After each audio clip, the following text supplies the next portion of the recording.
नमस्कार and welcome back to my channel Sipra Rupa's World।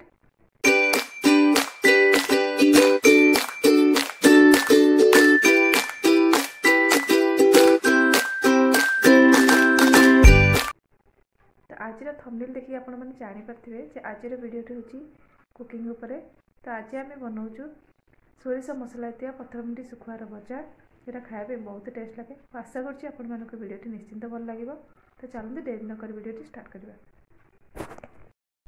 मसला दिया सुखुआ भजा मुझे किसी सोरिष आ कि जीरा आ 3टी शुखिला लंका आ गोटे बुदा रसुण चोपा छड़ी नहीं तार मो मसला पेस्ट गोटे बनईदेवी।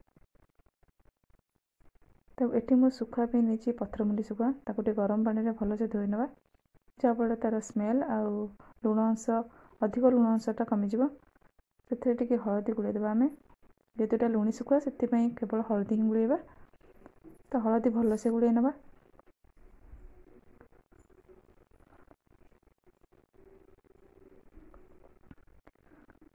तो सुखुआरे हलदी गुड़ीगला। एबे गोटे पैन नवा, पैन नवा कि तेल,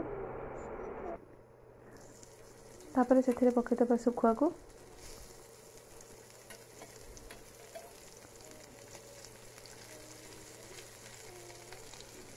सुखुआ गोटे पट साइड भाजीगला पर उल्टे नवा।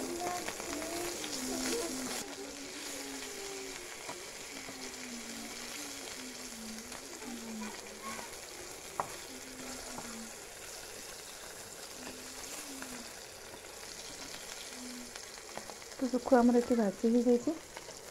से दबा सोरिष मसला को, जोटा आम आगु रेडी करते मसलाटा को। तो ये सुखुआ ढालदेव मसला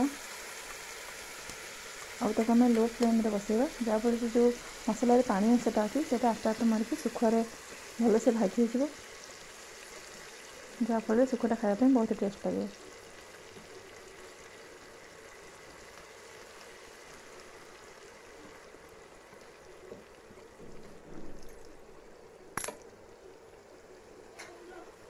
मसलाटा फुटुची, ये फुटी फुटी सुखुआ दे से मसलाटा पूरा लगिक रही। तो देख पाते धीरे धीरे मसलार पानी मरिक आसला।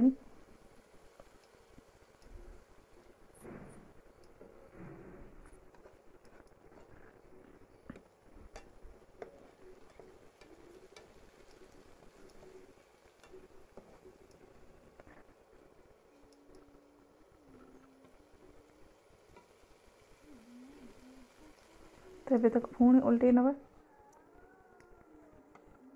ये देख पाते मसला पूरा रेडी है, सीरा सुखुआ तेरे लगिक रही। पूरा सुखुआ हो आसलानी आमर। एबे आमर मसला दिया सुखुआ भजा पूरा होगा रेडी। ताको आम गोटे प्लेट को काढ़ी नवा।